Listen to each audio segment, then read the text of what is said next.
तो हेलो बच्चों, तो आज हमारा जो पहला सवाल है वो है मेंसुरेशन का पहला सवाल। If the perimeter of the square and the rectangle are equal.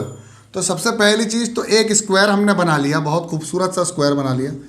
Square की चारों साइड बराबर होती है, चारों एंगल बराबर होते हैं, बहुत खूबसूरत डायगोनल बाइसेक्ट करती है, 90 डिग्री क्वाड्रिलेटर में पढ़ा दिया। तो हमने इसका नाम दे दिया, नामकरण कर दिया, A for apple, B for ball, C for cat, D for dog, P Q R S, हम लोगों ने नाम दे दिया इसको खूबसूरत से। इफ द पेरीमीटर, तो भैया लेंथ 4 इंटू साइड की जो वैल्यू है वो है पेरीमीटर, और इसका जो पेरीमीटर वो होता है perimeter is equal to 2 into length plus breadth. Mute कर लो सभी लोग अपने आप को। अगर बात करें तो यहाँ पर गिवन क्या क्या है, सबसे पहली खूबसूरती ये है कि गिवन क्या क्या है। तो गिवन ये है बच्चों कि लेंथ इज 2 टाइम्स, तो हम उसको खेलेंगे अलग।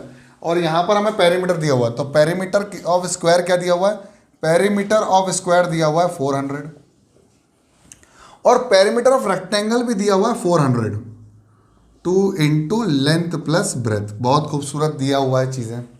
अब उसने कहा भाई इसकी साइड निकाल लो, तो पेरीमीटर क्या दिया हुआ 4 इंटू साइड, तो साइड की वैल्यू कितनी हो जाएगी 100। अगर साइड की वैल्यू हो गई 100, तो खूबसूरत बात यह है कैसे हुई साइड की 100, वो देखो 4 इंटू साइड को मैंने मान लिया x, और इज इक्वल टू किसके बराबर हो जाएगा 400, तो x equal to 400 divided by 4, x equal to मेरे प्यारे दुलारे बच्चों 100 मीटर। ये हो गया। अब बात करी जाए इसकी, तो इसने बोला भाई जो लेंथ है वो 2 टाइम्स ऑफ द ब्रेथ है, तो मैंने यहां मान लिया अलग से, लेट द लेंथ बी, एक काम करें 2 लेंथ है ना, तो एक काम करो, let the breadth of a rectangle, breadth of a rectangle be y metres. तो बेटा लेंथ कितनी हो जाएगी 2y, लेंथ हो जाएगी 2y, length will be equal to 2 into y. खूबसूरत बात है। अब मैंने कह दिया यहाँ पुट कर दो, तो 400 is equal to 2 into length की वैल्यू 2y प्लस ब्रेथ की वैल्यू y, ये नीचे आ जाएगा, तो ये जाएगा 2y plus y is equal to 3y। 2 से डिवाइड कर दोगे तो कितना आ जाएगा 200, और y की वैल्यू हो जाएगी 200 डिवाइडेड बाई 3। इसको सॉल्व मत करना मेरे प्यारे बच्चों, इसको ऐसे रहने देना। अब अगर y की वैल्यू ये है, तो मेरे प्यारे बच्चों लेंथ यानी ब्रेथ कितना हो जाएगा, यहां से देखो, breadth will be equal to 2 into y की वैल्यू कितनी आई है 200 डिवाइडेड बाई 3। सॉल्व मत करना, पहले बोल रहा हूं, तो ये जाएगा 400 डिवाइडेड बाई 3 मीटर्स। तो ये हो जाएगा लेंथ। अगर बात करें लेंथ की, सॉरी लेंथ की वैल्यू कितनी हो जाएगी, length will be equal to 200 into 2 divided by 3। और ब्रेथ कितना आ गया, ब्रेथ आ गई मेरी प्यारे बच्चों, ब्रेथ आ गई 200 डिवाइडेड बाई 3 मीटर्स। अब क्या बोल रहा है, बोल रहा भाई find the difference between the area of the 2 close surface. तो भैया एरिया ऑफ रेक्टेंगल निकाल लो और एरिया ऑफ स्क्वायर निकाल लो। तो एरिया ऑफ स्क्वायर होता है side into side, area of square side into side, यानी ये हो जाएगा 100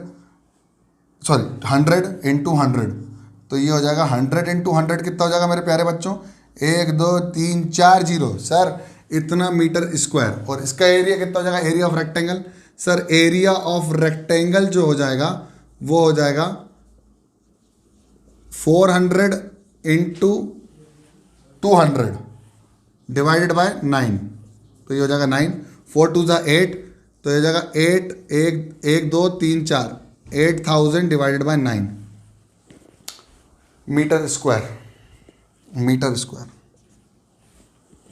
दोनों के एरिया में काफ़ी डिफरेंस है। किसका एरिया बड़ा है, स्क्वायर का बड़ा है। स्क्वायर का देख रहे हो 10,000 है, और इसका कितना है 8,000, सॉरी 10,000 नहीं है, इसका कितना एरिया है, इसका 10,000, इसका है 80,000 डिवाइडेड बाय 9।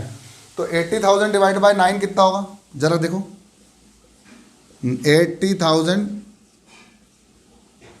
हाँ तो समथिंग आएगा 8,871.2, ठीक है, इतना आएगा लगभग 12 आएगा मीटर स्क्वायर।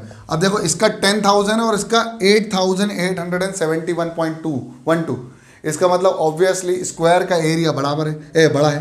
तो area of square is greater than area of rectangle. और कितने से बड़ा है वो माइनस कर दो दोनों, डिफरेंस।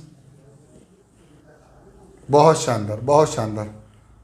तो एरिया का डिफरेंस जो आएगा, डिफरेंस एरिया, डिफरेंस डायरेक्ट लिख दे, डिफरेंस आएगा कितना आएगा बच्चों, 1128.88 मीटर स्क्वायर का डिफरेंस है। इतना उतार लो जल्दी फटाफट। ओके, हमारे पास अगला सवाल है क्वेश्चन नंबर 1 नहीं, अब ये है 2। तो बच्चों क्वेश्चन नंबर 2 हमसे कह रहा है कि एक पैरेललोग्राम है, बहुत शानदार। पैरेललोग्राम की खासियत क्या है सर? अपोजिट साइड इसकी बराबर होती हैं। अपोजिट साइड्स अगर बराबर होती हैं तो हमें बहुत ज़्यादा फर्क पड़ जाएगा इस क्वेश्चन को सॉल्व करने। पैरेललोग्राम की प्रॉपर्टीज आपको याद होना चाहिए। तो देखो, ये इसके बराबर, ये इसके बराबर, और हमको ये भी पता है कि जो एरिया है, area of parallelogram will be equal to base into height. क्या होगा? Base into height. तो देखा जाए तो पैरेललोग्राम का एरिया इस बेस और इस हाइट के लिए भी वही होगा जो इस बेस और इस मतलब एक हाइट 1 और हाइट बेस 1 और हाइट 2 बेस 2 के बराबर। तो मैंने माना कि बेस 2 कितना हो गया मेरे पास, x। तो एरिया ऑफ पैरेललोग्राम क्या होगा? बेस 1 इंटू हाइट 1, ये हो गया हमारा एरिया। और ऐसे ही एरिया ऑफ पैरेललोग्राम भी क्या होगा? Base 2 into height 2। अब दोनों एरिया बराबर है तो ये दोनों वैल्यू बराबर हो जाएंगी, यानी base 2 into height 2 will be equal to base 1 into height 1। Base 2 की वैल्यू कितनी है? बेस 2 की वैल्यू मैंने x मान ली। हाइट 2 की वैल्यू कितनी है? 5। और बेस 1 की वैल्यू कितनी है? 20। और हाइट 1 की वैल्यू कितनी है? 4। मेरे ख्याल से यही है, हाँ गुड। तो x की वैल्यू कितनी हो जाएगी? 20 मल्टीप्लाइड बाय 4 डिवाइडेड बाय 5 1 जा 5 4 जा x इक्वल टू 4 4 जा 16। यानी x की वैल्यू कितनी हो गई? 16। अगर ये 16 तो सामने वाला भी 16, ये 20 तो ये सामने वाला भी 20 मीटर्स। अब बस निकालना क्या है? पेरीमीटर। और पेरीमीटर होता है sum of outer boundary. Outer boundary को प्लस कर दो, तो 20 प्लस 16 प्लस 20 प्लस 16, तो 20 plus 16 plus 20 plus 16, 20 plus 20 40 16 two जा 32, तो ये हो जाएगा 72 मीटर्स का आंसर आएगा भाई। पेरीमीटर कितना आएगा? 72 मीटर्स। जल्दी उतार लो फटाफट। ओके, तो अब आपके सामने तीसरा सवाल आज का। If the magnitude of the area and the perimeter of the rectangle are equal. सुन लो, पेरीमीटर कभी भी एरिया की क्वांटिटी के बराबर नहीं हो सकता। जैसे मैंने कहा कि इसकी वैल्यू 3 मीटर स्क्वायर है और इसकी वैल्यू 5 मीटर्स है, तो देखो इनकी यूनिट में परिवर्तन है, यानी ये दोनों कभी बराबर नहीं हो सकते। लेकिन इनकी न्यूमेरिकल वैल्यू, यानी इनके आगे जो लिखा हुआ है वो तो बराबर हो सकती है। यानी अगर ये आया 3 मीटर स्क्वायर तो इसका भी आएगा 3 मीटर्स। तो ऐसा कुछ है कि ये जो होती है इसको हम बोलते हैं यूनिट, और आगे जो नंबर लिखा रहता है इसको हम बोलते हैं मैग्नीट्यूड। क्या बोलते हैं? मैग्नीट्यूड। तो बस हमने उससे यही बोला कि अगर magnitude of the area and the perimeter are बराबर, यानी अगर किसी रेक्टेंगल का 3 मीटर स्क्वायर है तो इसका पेरीमीटर भी कितना होगा? 3 मीटर। ऐसा कुछ है माहौल, मैग्नीट्यूड बराबर है, तो length into breadth technically magnitude के बराबर हो जाएगी, यानी 2 into length plus breadth. Length कितनी दे रखी है sir? Let the breadth be x, let the breadth be x metre. तो क्या बोला according to the question? Length into breadth is equal to 2 into length plus breadth. Length कितना दिया हुआ है बच्चों? 4 into breadth is equal to 2 into 4 plus breadth. 2 4 जा 8, 4 into breadth is equal to 4 2 जा 8 प्लस ब्रेथ। ब्रेथ इधर गया तो 4 breadth minus breadth is equal to 8, और सॉरी 2 ब्रेथ, तो कितना हो जाएगा? 2 इंटू 2, ये कितना हो जाएगा? 2 2 जा 4, sorry 2 breadth is equal to 8 और breadth is equal to 8/2, breadth is equal to 4 metres. अरे बाप रे, इसका मतलब ये हुआ कि लेंथ भी 4 मीटर की है, सॉरी सेंटीमीटर कर लो है इसको, और ब्रेथ भी 4 मीटर का है, 4 सेंटीमीटर का है। क्या ये पॉसिबल है? ये तो 4 आ रहा है, 4 इंटू 4 16 हो जाएगा, और 2 इंटू लेंथ प्लस ब्रेथ भी 16 ही आएगी। देखो लेंथ इंटू ब्रेथ कितना होगा? 16 सेंटीमीटर स्क्वायर, और 2 इंटू लेंथ प्लस ब्रेथ कितना हो जाएगा, 4 प्लस 4 8 इंटू 2 16 मीटर। देखो मैग्नीट्यूड वाइज तो बराबर है, सेंटीमीटर कर दो, मैग्नीट्यूड वाइज तो बराबर है, लेकिन क्या ये रेक्टेंगल पॉसिबल होगा इस कंडीशन में? मेरा सवाल तुमसे ये है। सब लोग सोच रहे होंगे सर जब लेंथ भी बराबर ब्रेथ के, लेंथ बराबर ब्रेथ के, तो ये रेक्टेंगल थोड़ी नहीं होगा, ये तो स्क्वायर होगा ना। बोलो हाँ या ना। टेक्निकली तो इसको स्क्वायर बोलना चाहिए हमको।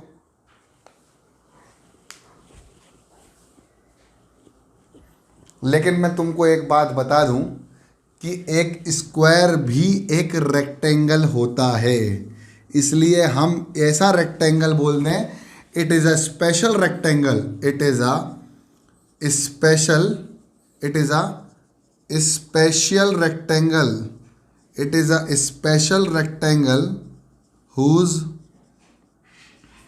it is a special rectangle whose length and breadth are equal.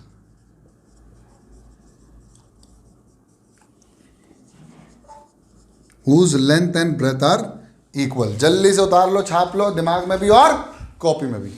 अच्छा एक बात और लिख लीजिए, यहाँ पर फिजिक्स में हम लिखवा देते हैं बच्चों को, मैग्नीट्यूड इज द, नोट बना के लिख लो, magnitude is the numerical value, is the numerical value of any physical quantity or mathematical quantity, physical और mathematical quantity, mathematical, लिख लो इसको नोट बना के एक अलग से बिल्कुल, मैथमेटिकल एंड फिजिकल क्वांटिटी। जल्दी से उतार लो फटाफट। ओके तो फिर मैं बताता हूँ, find the area of the kite whose, next question, whose length of diagonals are इतना। तो पहले काइट बना लेते, खूबसूरत सी अच्छी सी पतंग बना लेते हैं। ओके अब ये डायगोनल की वैल्यू मान लो 20 है, और इस डायगोनल की वैल्यू जो है वो कितनी है बच्चों, वो है 14 सेंटीमीटर। बहुत खूबसूरत। अब आपको पता है कि one diagonal bisect another diagonal at 90 degree, तो अगर ये पूरी 14 है तो ये 7 हो जाएगी और ये भी 7 हो जाएगी, और ये टोटल कितना हो जाएगा 20, ये कितना हो जाएगा टोटल 20 सेंटीमीटर, टोटल पूरी की पूरी है 20 सेंटीमीटर। खूबसूरत बात। अब देखो यहाँ पर ये बेस है और ये वाला ट्राइंगल है और ये 90 डिग्री है, तो क्या होगा, हाफ बेस कितना 20 इंटू हाइट कितनी 17 प्लस 7, और इस वाले ट्राइंगल का पूरे का हाफ बेस इनटू हाइट, तो ये जगह हाफ बेस कितना 20 और अभी भी हाइट कितनी है 7, तो ये कितना हो जाएगा हाफ प्लस हाफ कितना हो जाएगा ट्वाइस। अब देखो 2 इंटू, देखो कितनी खूबसूरत बात हो गई कि ये 2 1 2 2 10 20 10 7 70, 2 1 2 2 10 20 10 7 70, 70 प्लस 70 कितना हो जाएगा 140 centimetre square is the answer. जल्दी से छाप लो।